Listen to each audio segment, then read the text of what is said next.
Okay, guys, well, I have another alchemical illustration, and this one was by Eliphas Levi and was published in his book Transcendental Magic. And it's clearly depicting the twin souls returning once again to God consciousness.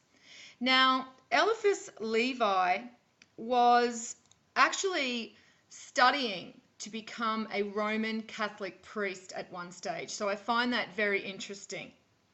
And he basically lived around the 1800s. He was born in 1810 and he died in 1875. Now, after he left the Catholic Church, he didn't actually finish his studies as a priest and he was never ordained. But he left the Roman Catholic priesthood and he decided to study with the Rosicrucian order. And he then went on to publish many books in regards to alchemy and hermetics and occult sciences. And so, as I said, this is one of the illustrations that was published in his book. Now, I just wanted to show you a larger depiction of this symbol because we can see that there are other symbols within it. And I find it interesting that we have Mercury shown here, then we have the cross, and then we have the number 8. Now we know that the number 8 symbolizes the immortal twin soul, but also infinite God energy. And when we see it positioned in the center of where the two souls are actually also depicted, we know that this is talking about infinite God energy and not the immortal twin soul. Because the immortal twin soul is also depicted as an 8. And this is why we see 888 repeatedly in the Bible. This is what this code means. It means the female and male twin souls ascending through the 7 gates back up to God consciousness. And they do this through infinite God source because it is an infinite cycle and they are immortal. As long as they are good souls and they stay aligned with their heart, they continue the cycle and they are immortal. Now, the other very interesting symbol that I wanted to show you more clearly, and then I'll go back to the diagram that I have created, the graphic I have, is this one here. And we can clearly see that we have a symbol that looks very much like a phallus, and the other one here depicting a bowl is the womb or the woman. And I will show you that this is located right on the sacrum chakra. And we can also see that this flourish, which is what this florally leaf-like design is called, a flourish, actually also resembles the reproductive organs of a female. So let's have a look at this illustration in more detail and let's see what we can decode from this. Now, once again, we'll start at the bottom because that is the first gate that we ascend through on our way back to God consciousness. And we can clearly see that we have a serpent clasping his tail right at the root chakra. And we can also clearly see we have a male and a female. And their arms are outstretched. Each of them are touching one side of the serpent. Now, as I have mentioned previously, the serpent represents the human soul. When we see the serpent clasping his tail, this means that the twin souls have reunited back with God consciousness to become whole once again. When we see the serpents separate, as in the caduceus, we are seeing the two twin souls ascending the 7 gates back to God consciousness. And God consciousness is symbolized by the crown chakra. So we see that we have the snake clasping his tail. However, we do have the twin souls each touching a side of the serpent. And this is basically symbolizing each of them as part of this serpent, part of this soul. So even though they are separate, they are together because they were birthed from God consciousness into two souls, male and female. So even though they are individual and separate, they will always be part of the whole. And they will always carry a part of their twin within them. Right, so what else do we have down here? Right, I'll read out what we've actually got.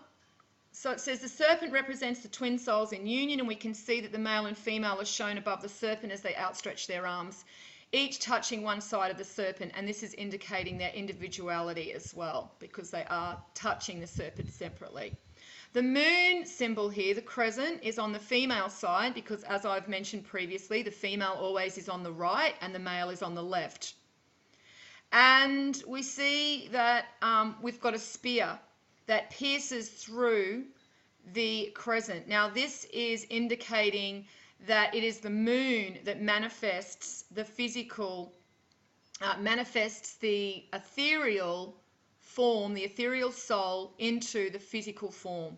It is done through the moon and also the sun, because the sun manifests our reality onto this realm. But it is the moon and the energy of the moon that allows us to be birthed into a physical body, a physical avatar, and we do this through the navel chakra. Now, as I mentioned, we saw that there was the symbol of the phallus and of the receptacle for the phallus, which is this bowl here, and this is the womb. And, or we can just see this as the female receiving the phallus. I mean, however you want to look at it, this is the female and this is the male. Now, as I said, this is right on the sacrum chakra. And we can also see that the two lower chakras are below these two figures, because we know that they're the root chakras, and this is what actually connects us to Mother Earth, to her energy points. So imagine that Mother Earth is locking us down with her energy. So it's these two energy points here and here that lock down onto Mother Earth with our energetic form, our energetic body. That's how we are locked down onto the physical plane. And so that's why it's important that we always have the root chakra at the ankles, because otherwise we wouldn't be locked down onto Mother Earth. And the sacrum chakra also has the symbol of the moon, the crescent, and that is because our sexual drive, our animalistic nature comes from the earth and the moon. Our emotions come from the moon.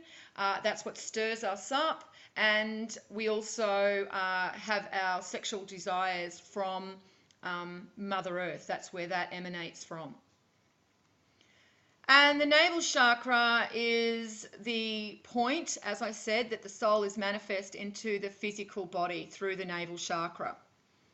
We can see this lines up with all of these glyphs over here, these symbols. And it pretty much lines right up with the cross and the symbol 8. So we're almost seeing that we've got Mercury, wisdom, plus immortality. So it's the knowledge of thyself. It's the knowledge that we gain about who we really are that gives us immortality. Because if we don't understand that we are ethereal beings, if we just think that we are limited to this physical avatar, then we will not experience a reality where we do exist in an ethereal form. Because remember that our reality also consists of our perception. If we cannot perceive ourselves any differently than what we've been programmed to believe, and really that's what we're doing now, we're just running a program that's interfacing with the matrix. We are not our program. We are our higher self. We are that voice that we try and drown out with logic and our mental and thinking.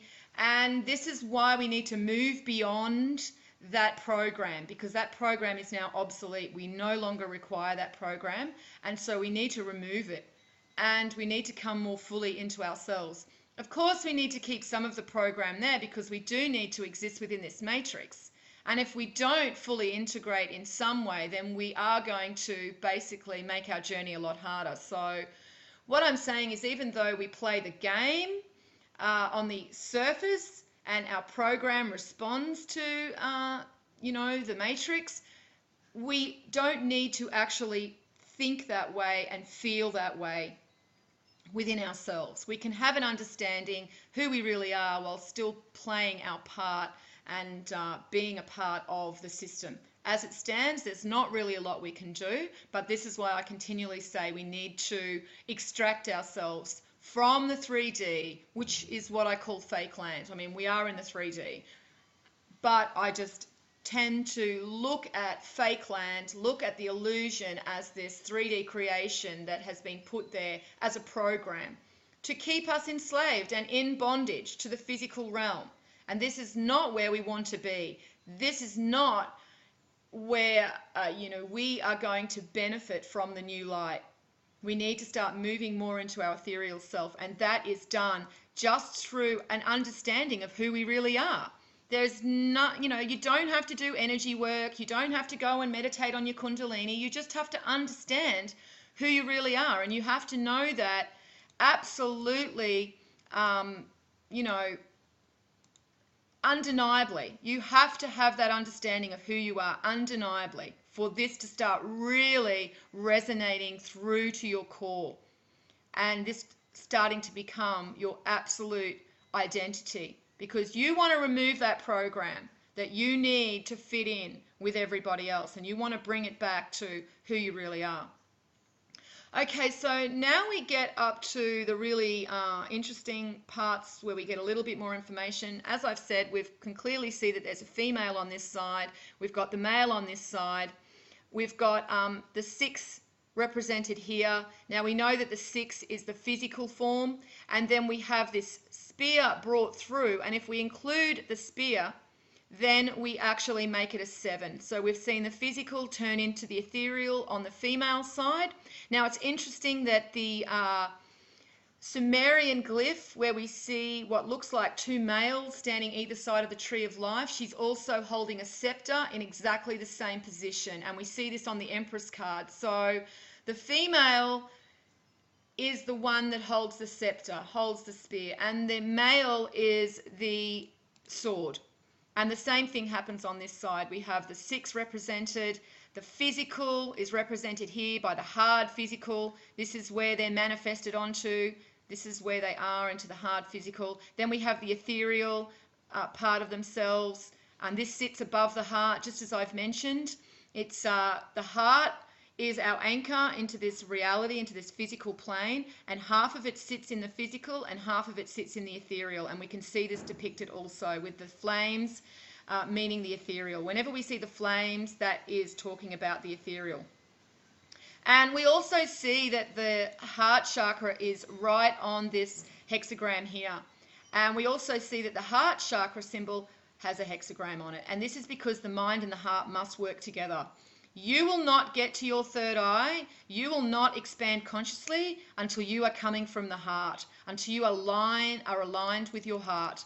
This is why, we see that the heart is revered in all of these ancient cultures, because they knew it wasn't just about the third eye, it's not just about the pineal gland. You have to go through the heart to get to the third eye. These are all connected, and the third eye is basically a doorway. And that is what it's called on the Kabbalah tree of life. It's called the door. And that is because this opens when you're in alignment and the light comes down and you're in alignment, this door opens, and then you return and reunite with God consciousness. And you do this with your twin soul.